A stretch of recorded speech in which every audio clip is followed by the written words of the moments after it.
আপোনালোকে দেখা এই নদীখনৰ নাম জীয়া ভৰলী। মহাবাহু ব্ৰহ্মপুত্ৰৰ এখন উল্লেখযোগ্য উপনৈ। পঢ়িবলৈ পোৱা মতে অৰুণাচল প্ৰদেশত কামেং নামেৰে জনাজাত টাৱাং জিলাৰ গৌৰীচন পৰ্বতৰ এটা হিমবাহৰ পৰা ইয়াৰ উৎপত্তি।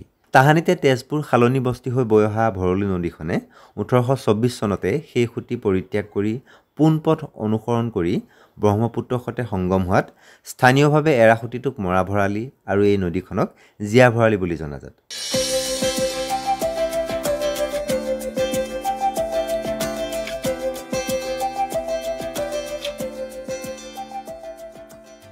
নমস্কাৰ বন্ধুসকল, হেঁপাহৰ অন্য এটা ভিডিঅ'লৈ স্বাগতম জনালোঁ। নজনাটো জনাৰ আৰু নেদেখাটো চোৱাৰ হেঁপাহেৰে আজি আপোনালোকক 12 চহৰীয়া ভাওনা মহোৎসৱৰ বাবে বিখ্যাত জামুগুৰিহাট চহৰখন দেখুৱাবলৈ চেষ্টা কৰিছোঁ। গুৱাহাটীৰ পৰা প্ৰায় 244 আৰু তেজপুৰৰ পৰা প্ৰায় 45 কিলোমিটাৰ দূৰত অৱস্থিত কলা কৃষ্টিৰ দিশত চহকী চহৰখনলৈ এয়া মোৰ প্ৰথম আগমন।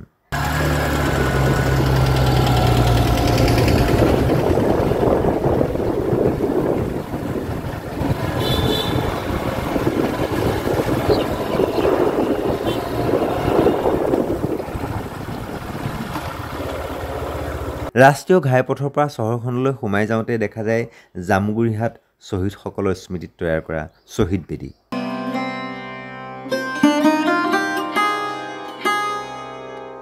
গাতে লাগি আছে 1925 চনতে স্থাপিত বৃহত্তৰ জামুগুৰিহাট অঞ্চলৰ প্ৰথমখন শিক্ষানুষ্ঠান জামুগুৰিহাট উচ্চতৰ মাধ্যমিক বিদ্যালয়।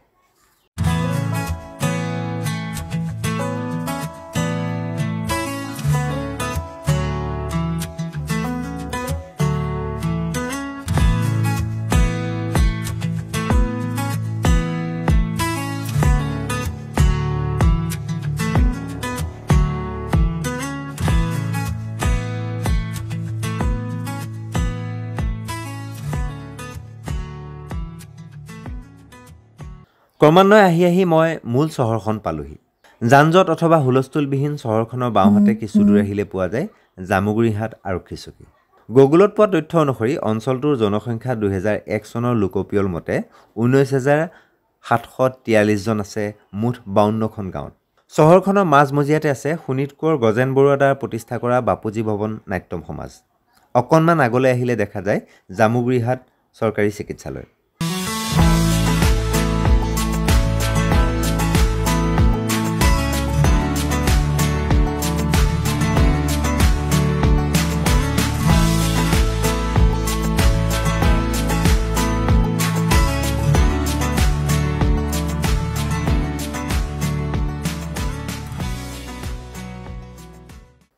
চহৰৰ পৰা ওলাই কোনফালেনো গ'লে ভাল লাগিব তাৰ একো আদি নাপায় পূবলৈ বুলি মই বাইকখন আগবঢ়ালোঁ।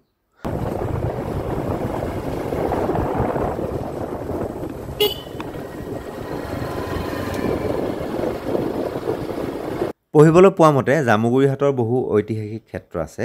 পিঠাগুৰি দল, শুকান পুখুৰী, ভোকাই পুখুৰী, শুক্লেশ্বৰ দেৱালয়, বনেশ্বৰ দেৱালয়, বুঢ়াগোসাঁই দেৱালয় আদি বিষয়ে দুই এজনক সোধোতে তেওঁলোকে সঠিককৈ একো ক'ব নোৱাৰাত ফলত নাগেশ্বৰ দেৱালয়হে চিনি পাওঁ বুলি কোৱাত মোৰ মনটো কিবা সেমেকি গ'ল। যা হওক, মই আগবাঢ়িলোঁ। বন্ধুসকল, জামুগুৰিহাটৰ 12 চহৰীয়া ভাওনা প্ৰতি 5 বছৰৰ মূৰে মূৰে অনুষ্ঠিত হয়।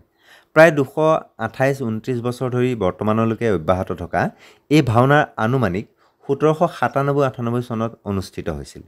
ইয়াৰ উপৰিও বাঘবেটা মহোৎসৱ, কালিয়া দমন ভাওনা, বৰপুখুৰী পাৰৰ মুকলি বিহু, বোকাখেঁচা ভাওনা আদি জামুগুৰিহাটৰ ঐতিহ্য। অচিনাকি বহু ঠাইৰ মাজেৰে গৈ বিশ্বনাথৰ নাগ শংকৰ মন্দিৰভাগ দৰ্শন কৰিলোঁ।